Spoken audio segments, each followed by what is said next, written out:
This is the Brabant Bulletin brought to you by the European Brabant Registry of America, where people, passion, and preservation are our mission.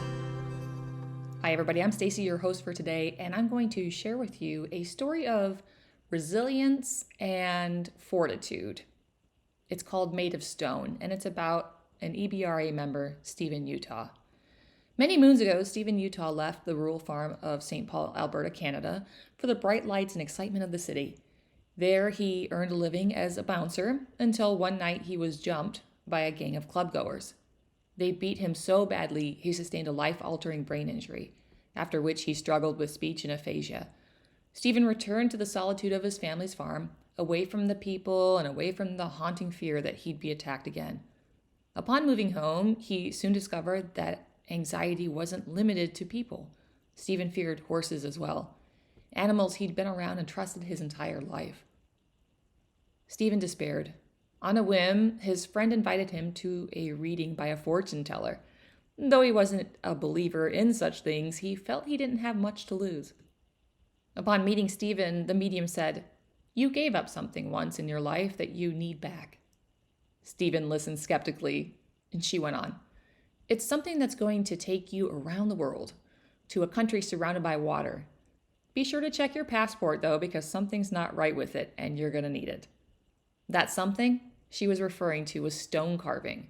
Stephen had dabbled in the art form some years earlier, but gave it up when he moved away from the farm. Soon after his visit to the fortune teller, he picked up the stoneworking tools once more. Starting small, he sculpted little fantastical beasts like dragons, things he couldn't mess up because they're fictional.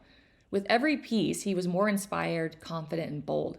So bold that he applied for a stone sculpting symposium in Brazil, where just 10 artists would be selected to attend. If picked, he'd be well outside his comfort zone, given that the stone carvers would be expected to produce large-scale pieces. The jury was impressed by Stephen's talent and chose him for one of the coveted slots. He made travel arrangements and filed for his visa, only to discover that, guess what? His passport had expired, just as the fortune teller had predicted. 2 days before his flight to Brazil, his passport was renewed and his travel visa issued. During his 30-day stay in Brazil, Stephen worked 14-hour days to complete the largest, most ambitious carving he'd done to date. The other attendees doubted he'd even finish, but he did. He was successful in completing his project, as well as making new friends from around the world. That's how he ended up in Italy for 6 weeks. He wanted to develop his chisel and hammer skills, so he rented a space at Studio Nicoli in Carrara, Italy, and set about expanding his craft. While there, he was under the tutelage of an Italian stone master who was so impressed by his dedication and skill that she routinely took visitors to Stephen's booth and noted to the guests, quote, "And this is a Canadian artist that's here to do everything by hand," end quote. Stephen tackled more complex carvings once back home in Canada.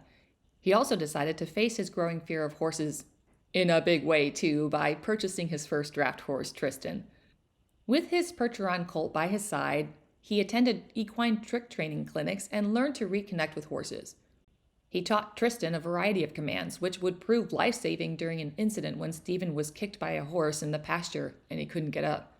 Tristan grabbed Stephen's sweater and helped hoist him to his feet. It was then Stephen truly found his feet around horses once again.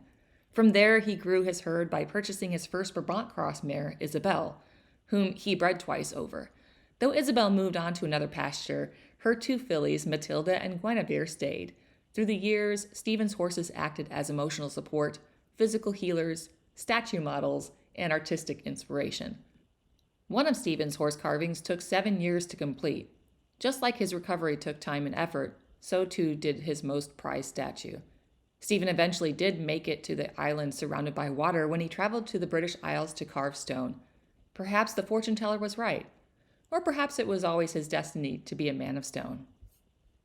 To see some of Stephen Yettaw's beautiful stone sculptures, please visit the Brabant Bulletin blog by visiting europeanbrabant.com and clicking on the blog. If you haven't yet, be sure to subscribe.